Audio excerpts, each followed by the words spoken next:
Bonjour à toutes et à tous, je suis ravie de vous retrouver dans Smart Éducation, votre magazine hebdomadaire dédié aux nouveaux métiers, nouvelles formations, nouvelles pédagogies, également aux nouvelles technologies de l'éducation.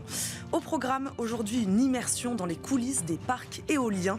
Plus d'une centaine de parcs partout en France ouvrent leurs portes, cette année encore sur une initiative de l'association France Renouvelable. 10 000 collégiens et lycéens sont attendus. L'idée, faire comprendre aux jeunes générations les enjeux de la transition énergétique, mais aussi leur faire découvrir de nouveaux métiers, donner envie en voyant. C'est la stratégie donc du porte-parole des énergies renouvelables électriques en France. Pour en parler, nous recevons aujourd'hui Michel Gioria, délégué général de France Renouvelable. Bonjour. Bonjour. Merci beaucoup d'être avec nous aujourd'hui dans Smart Éducation. Ma première question, elle est simple. Comment vous est venue cette idée de porte ouverte version XXL là ? L'idée nous est venue assez simplement. D'un côté, on constatait que du côté des jeunes générations, il y a une envie de s'engager, notamment pour tout ce qui est protection du climat, protection de l'environnement. Et pour le coup, le secteur de l'éolien et la filière de l'éolienne est vraiment un des leviers pour réduire les émissions de gaz à effet de serre, faire reculer les énergies fossiles. Donc on sentait cette envie sociétale qu'on voit dans les mouvements du climat, les marches du climat, etc. Et puis de l'autre côté, on a un secteur d'activité qui en France crée 8 emplois par jour. 8 emplois par jour, on fait aujourd'hui plus de 28 000 emplois en France. Et on s'est dit, faisons rencontrer à la fois un secteur qui a envie de créer des emplois, qui en crée, et puis de l'autre côté, une génération qui a envie de s'engager pour le climat. Et c'est comme ça que nous est venue l'idée. Donc la première édition, c'était l'année dernière. Ça a été un franc succès, notamment parce qu'on a réussi à construire de jolis partenariats avec les rectorats. L'éducation nationale joue vraiment le jeu. Ça, c'est vraiment extraordinaire. Et ça va dans 10 000 élèves, c'est un beau chiffre. C'est fabuleux. Ça va avec les circulaires qui sur le développement durable, etc. Ça, c'est vraiment très bien.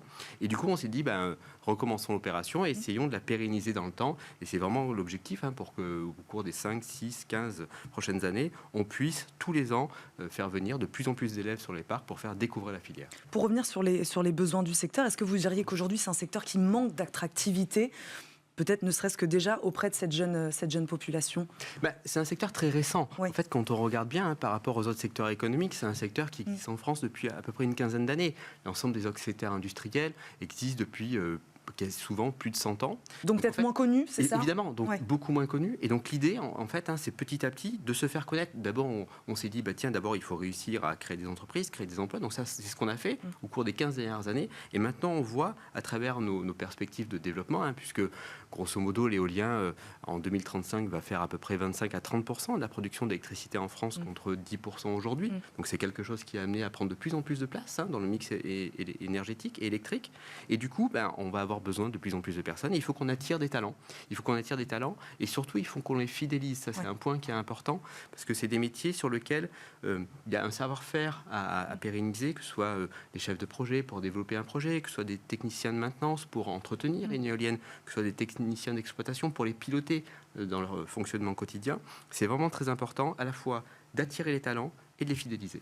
Combien de parcs vous avez, je disais une centaine, plus d'une centaine, combien de parcs vous avez réussi à convaincre donc là, cette année, d'ouvrir leurs portes ? Alors cette année, on a 130 parcs qui sont ouverts, donc c'est une très très belle opération, 130 parcs sur l'ensemble du territoire national, donc ce qui commence à faire un très bel échantillon. Et surtout, ce qui est vraiment très bien, c'est qu'on est en milieu rural. L'éolien, ça s'implante en milieu rural, donc souvent dans des territoires sur lesquels c'est difficile de créer de l'emploi, c'est difficile de maintenir des commerces, c'est difficile de maintenir des jeunes, d'attirer des jeunes. Et là, en fait, on a plein d'anecdotes qui sont assez... Pas très longtemps, on était sur l'inauguration d'un parc et puis on a une dame qui vient nous voir et qui nous dit mais vraiment merci d'avoir créé ce parc parce que mon petit-fils ne serait jamais resté au village sans vous. Il bosse pour vous et grâce à vous. Et c'est ça en fait qu'on essaie de faire. Donc on est dans les territoires ruraux, on crée de l'emploi, on permet de maintenir un certain dynamisme et c'est aussi cette image qu'on veut donner, renvoyer et faire connaître. Donc ça n'a pas été compliqué d'aller convaincre les entreprises de jouer le jeu. Au contraire, en fait, la filière éolienne, c'est très touchant. D'ailleurs, moi, j'y suis arrivé il y a 3 ans. Et c'est vrai que c'est très marquant. C'est une filière qui est très jeune. La grande majorité des personnes qui travaillent dans la filière ont moins de 35 ans. Je suis presque un vieux, d'ailleurs, par rapport à ça. C'est assez marquant. Et en fait, c'est une filière qui a envie de faire avancer la transition, qui a envie de réduire les émissions de gaz à effet de serre, qui a envie de se faire connaître. Donc, dès qu'il y a une opportunité pour se dire, allez, on essaie de rayonner, de se faire connaître, les gens jouent le jeu et ils sont très contents de ça. Alors expliquez-nous, c'est quoi un peu le déroulé de ces journées portes ouvertes ? Comment ça se passe ? On reste sur site toute la journée ? Alors, Donc d'abord, ça démarre mardi prochain, donc le 21 mai, et ça va aller jusqu'au 30 mai, donc c'est sur 2 semaines. Et en fait, la journée type, ça se passe comme ça. Donc on a le départ du collège ou du lycée en bus, donc il y a une petite ambiance sortie scolaire, tout le monde se souvient de ça, c'est assez sympa, ça commence à permettre de faire rentrer la classe dans l'ambiance.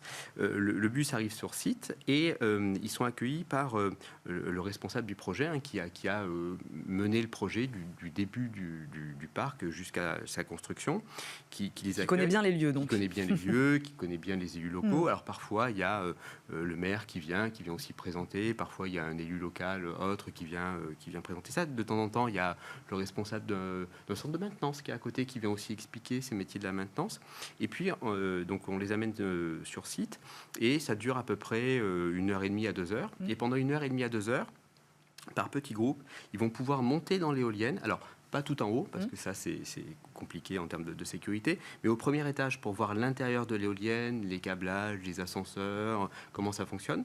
Et ensuite, donc ça, c'est par petits groupes. Et à côté de ça, il y a des animations sur lesquelles on va leur expliquer comment fonctionne une éolienne, quelles sont les différentes étapes pour construire un projet, et surtout, parce que ça, c'est ce qu'on vise, quels sont les métiers aujourd'hui qui sont nécessaires pour construire une éolienne. Donc, ce dont vous parliez tout à l'heure. Voilà, les métiers de chef de projet, de technicien de maintenance, puisque quand elle est construite, il faut l'entretenir. C'est comme tout objet industriel. Donc il y a plusieurs parcours possibles en plus. C'est ça qui est bien. Alors il y a plusieurs parcours possibles.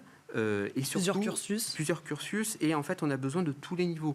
On peut avoir besoin d'un bac pro, on va avoir besoin d'un technicien de maintenance, on va avoir besoin de quelqu'un spécialisé dans les métiers d'environnement pour notamment mesurer l'impact environnemental et faire qu'il y ait de moins d'impact environnemental. On va avoir besoin d'ingénieurs qui vont piloter les éoliennes pour savoir combien elles produisent d'électricité, comment elles interagissent avec le réseau. Donc on a vraiment une grande gamme de métiers, ce qui permet d'attirer une grande diversité de personnes qui ont envie de s'engager. D'ailleurs, ça me fait penser, est-ce que vous savez si les entreprises, après, restent en contact avec les établissements, justement c'est un peu l'idée, plutôt peut-être côté lycéen, les collégiens sont peut-être encore un peu jeunes, mais... Alors, effectivement, les collégiens sont un peu jeunes, mais...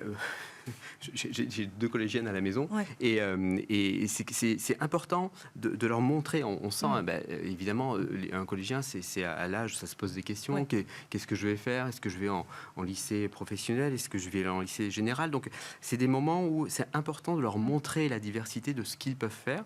Donc ça, c'est un premier point. Et ensuite, au niveau lycée, on a énormément d'adhérents et d'entreprises qui sont partenaires de lycées professionnels, notamment autour des centres de maintenance, pour pouvoir du coup avoir des apprentissages de techniciens dans leur entreprise et soutenir aussi financièrement les formations, puisqu'on a sur le territoire national à peu près 80 établissements scolaires qui font des formations de tout niveau d'ailleurs pour les métiers de l'éolien. Et ce qu'il faut avoir en tête, c'est que ces formations ont une grosse valeur à l'international. Parce qu'une des spécificités de l'éolien, c'est que c'est une industrie qui est internationale. Et donc, du coup, les formations sont souvent standardisées au niveau international. Et ça veut dire que quand vous êtes formé... C'est intéressant ce que vous dites. On peut aller travailler à l'étranger. Vous pouvez rester sur votre territoire, mais vous pouvez effectivement aller au Danemark, en Espagne, au Portugal ou dans d'autres pays au-delà de l'Union européenne. Et ça, c'est vrai que c'est une richesse et c'est très, très, très intéressant quand on est un peu curieux, par exemple. Pour revenir sur ce que vous disiez tout à l'heure, c'est quoi l'intérêt premier d'être sur site pour découvrir un secteur, selon vous, surtout avec un secteur comme l'éolien qui se prête bien, je trouve, à l'exercice. C'est déjà très visuel. C'est l'expérience. C'est l'expérience. C'est comme ça qu'on donne envie aux jeunes. C'est comme tout. En fait, on peut lire des plaquettes, des documents, etc. Mais à un moment donné, il faut aller toucher du doigt, il faut voir. Et là, pour le coup, quand vous voyez, vous arrivez au pied d'une éolienne et là, vous dites OK, en fait, c'est un vrai objet qui produit de l'électricité. Et effectivement, ça ne fait pas plein de bruit, ça n'a pas dénaturé l'environnement, etc. Vous voyez, vous touchez du doigt. Et c'est vrai que c'est une expérience. Moi, la première fois où je suis arrivé au pied d'une éolienne, je me dis OK, En fait, c'est un vrai objet, ça incarne vraiment ça. Et ça, c'est vraiment quelque chose qui est important parce qu'on est dans un moment où on le vit tous, hein, de temps en temps, on est tous sur les réseaux sociaux, on se dit, et puis bof, on se fait un avis vite fait sur plein de choses. Alors que quand vous allez sur site, vous voyez les choses, c'est comme quand vous allez visiter un parc éolien en mer, vous voyez la puissance de l'objet et ce que ça représente comme objet industriel. Et en fait, c'est ça qu'on recherche, un peu que les enfants touchent du doigt et puissent du coup se dire, tiens, effectivement, c'est quelque chose dans lequel j'ai envie d'aller. On n'en a pas parlé. Pourquoi c'est votre rôle en tant qu'association de réaliser ce genre d'événement, ce genre de journée porte ouverte? Et d'ailleurs, est-ce que vous, peut-être, vous restez aussi en contact après avec les jeunes? C'est un peu l'idée. Alors, nous, on reste en contact avec l'éducation nationale, notamment avec les rectorats, puisque l'éducation nationale est partenaire de cette opération. Et c'est avec eux qu'on cherche à faire grandir le nombre d'établissements qui s'investissent. Et on est dans notre rôle parce qu'on est dans notre rôle pour faire connaître d'abord ce qu'est l'éolien, ce qu'est le secteur, à quoi il sert dans la transition énergétique. Et on est aussi dans notre rôle parce qu'un des défis de ces secteurs de la transition énergétique, sur l'ensemble des énergies renouvelables, l'éolien, le photovoltaïque, les réseaux, c'est le recrutement. Il faut qu'on réussisse dans les années à venir, après plusieurs années où les métiers industriels ont été un peu délaissés, ont eu un peu mauvaise presse. Si on veut réussir la réindustrialisation, si on veut réussir la transition énergétique, il faut redonner de la valeur à ces métiers-là. Et là, on est complètement dans notre rôle. On veut réussir la réindustrialisation, venez travailler avec nous. On est à vos côtés pour le faire. Et vous comptez sur cette recherche de quête de sens des jeunes, justement, pour venir travailler dans ce secteur? Qui est essentiel. Vous lisez tous la presse, les sondages, l'opinion, etc. On voit bien que la génération qui a moins de 35 ans aujourd'hui est vraiment habitée par ça. Elle a compris que c'était elle qui allait subir les conséquences du changement climatique, les conséquences économiques sur les modes de vie, sur leur environnement quotidien. C'est très clair. Et donc, ils ont envie d'être acteurs de ça. Pour maîtriser leur destin. Ça, c'est très net, c'est très clair.